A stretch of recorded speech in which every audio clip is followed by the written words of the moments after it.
All right, this is Ash's instructional video, and we're going to start with the sit stay.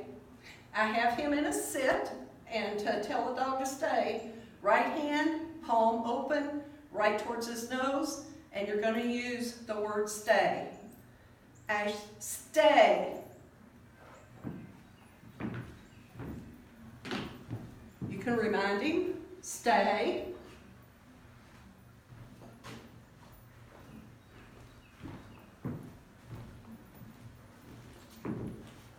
And he should move until I release him. Okay, good stay. When I praise the dog, I like to say good followed by whatever command they did that was good. And that just reinforces that command word. So he knows that was a good stay. Good stay, buddy. Okay, next we're going to do his heel. The word heel means two things, forward motion and position. The dog should always be on your left side when you're walking him. He should walk on a nice loose leash. And if for some reason he gets a little ahead of you, you want to use the command, get back. That will cause him to slow down and get back into heel position. Also, if you're turning left into the dog, you want to say get back right before you turn. That'll cause him to slow down so you don't have to step ahead and walk around the dog. It causes a nice left turn without the dog interfering with your motion. If he happens to try to pick something up off the street while you're walking him, you can use the command leave it. Leave it means exactly that. Leave it, don't pick that up. If he sees another dog that's eyeballing him and he loses focus on you because he's looking at it, you can use the command leave it for that also. Anything that you don't want him paying attention to, use the command leave it. You can also use that around the house. If he tries to get something that doesn't belong to him, you can tell him to leave it. And if it's something that belongs to someone else, the dog absolutely, it's off limits to, you can say leave it and tell them that that's a no. All right, Ash, you ready? Give you a little treat. Now, I do like to occasionally treat these young dogs. It is motivational, it's motivational, and it gives them a reason. It's just a little reward to cause them to want to continue doing this work for you. Hey, you can't have that. Come on. Okay, you ready? Okay, Ash, sit. See how excited he is over his little treat? Sit. Good sit. Okay, I gave it to him. Ready? Ash, heel. Good boy. Good boy. I don't have anything. Heel. Now when I change direction, I'm telling him heel. Now he's slightly forward. Get back. Get back. And I'll give him a little tug because he didn't get back like he's supposed to. Good boy. Heel. Good heel. Get back. And that's a left turn the way it should be. He is pivoting around. He's not in my way. I can turn on one. Heel. I say heel when I change directions to let him know. Get back. Get back. This is a get back. Turning left into it. Good get back. Good get back. Heel. Good boy. Heel. And that's an automatic sit. And you notice the leash is loose at all times. I gave him a slight little tug when on the first get back when he didn't get back. And that's his, if you want to say, correction or reminder of what the get back is. The next exercise is his downstate. Come on, buddy. Ash, sit. Oops. Where are you? Let's go over here. Sit. Good boy. And the downstay, to do the down, you're going to use your right hand, palm open and flat, and you're going to go in front of his nose to the ground. If he doesn't go right down, pat, pat, pat on the ground. He'll lay down. What I like to do with the young dogs is to give them a little treat after they lay down. That's the reward for going down. The reason why, because the down off. That's an off. The down is one of the exercises you're probably going to use the most because you can put them in a downstay if you want them out of your way. You're doing something, you don't want them to interfere with whatever you're doing, and you just want them to be there but not help. You will do the downstay for long-term projects.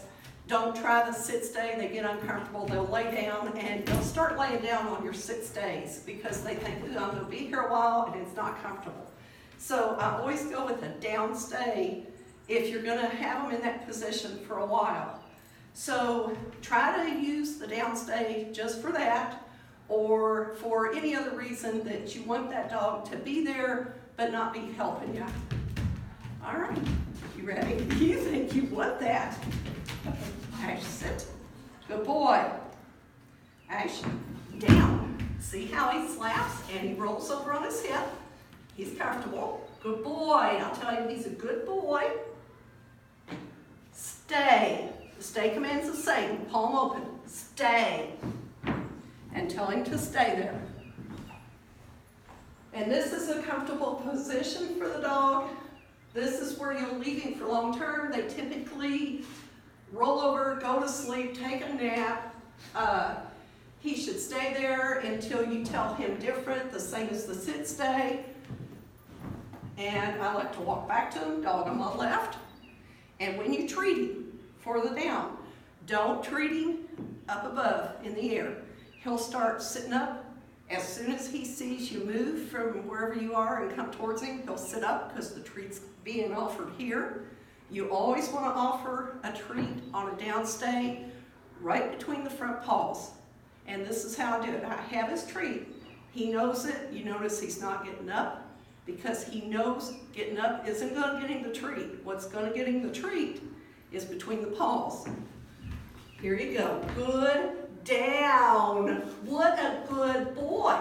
I'm telling him good down because he remained in that down even with food being dangled over his head. And that's exactly what I expect of him. That's what he's been taught. So he should do that. And he still is not getting up because I haven't told him he could. The release work for the down and the sit is okay. And what you're going to do is change position with the okay. You don't want to release him right here, or there again, he'll start popping up from that down before you're ready. Because you could have him in a down and be, say, working in your kitchen. You come back to him and you go, oh, I forgot one more thing. You still don't want him to help you with that. So in that case, you go, oh, okay, stay. Give him another stay command. Go finish what you were doing. Go back to him. He was good. I'm going to give him a treat. He knows I have it above his head. He's still not getting up.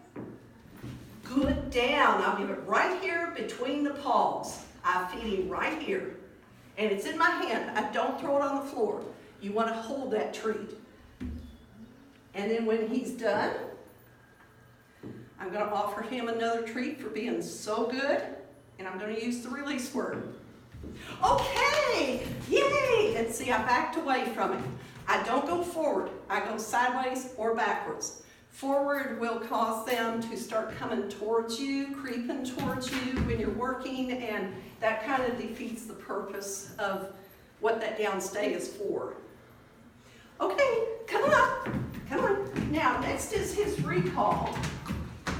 And his recall, he will do this during play. You can break off his play. He will come to you. When he does, he'll come right in front. He should sit. Give him a treat for coming. You want to keep this recall strong. That is the one thing that could potentially be life-saving to a dog if they get loose or get out of your yard. You want to be able to call them on that first command and have them come to you. And once they get so far they can't hear you, you know, the dog could be in trouble. So this is something you can do as a fun game at home. Play hide and go seek, call the dog, give them a treat. As soon as they find you, give them a treat. Try to play hide and go seek so they get used to coming to a voice and not a face. A lot of dogs, when they can't see you, they don't know what to do. These dogs have been trained when they hear our voice to come. Hey, bud. Hey, bud. Bud. That's my leash. Hey, Ash. I'll make That's just cute. That's just cute. Okay, you ready? Ash, come. Yay, off. Good boy. He came in, he sat. Now I said off because he put a paw on me. That's not allowed. But he came on the first command. You want to use his name, the word come, and use your outside voice. You don't want to be soft. It's actually a command, as if you're outside. You can't see your dog, as if you're yelling for him to come. So you want that command, that recall command, to be loud, clear, firm, but still happy, not mad. You don't want an angry tone. Another thing to do to keep that recall, when the dog comes to you, don't just have him come to you, put the leash on him, put him up, playtime's over. That will cause them to say, I don't know, I was having fun, I really don't want to quit right now. A good practice to keep this dog coming is to have him come in, give him a treat, let him play, somebody else call him, give him a treat, let him go play, somebody else call him, snap the leash on him, give him a treat, take the leash off, let him go play, so that that leash doesn't always mean playtime's over, I came, I had to quit. You want them to do the recall as a fun exercise, and that will keep that really strong, which, as I said, is the most important command. This dog should come on the first call every time. Just be certain you use your outside voice, loud, clear, give him a treat when he gets there. I don't have anything, buddy. And that is Ash's instructional video. What a good boy.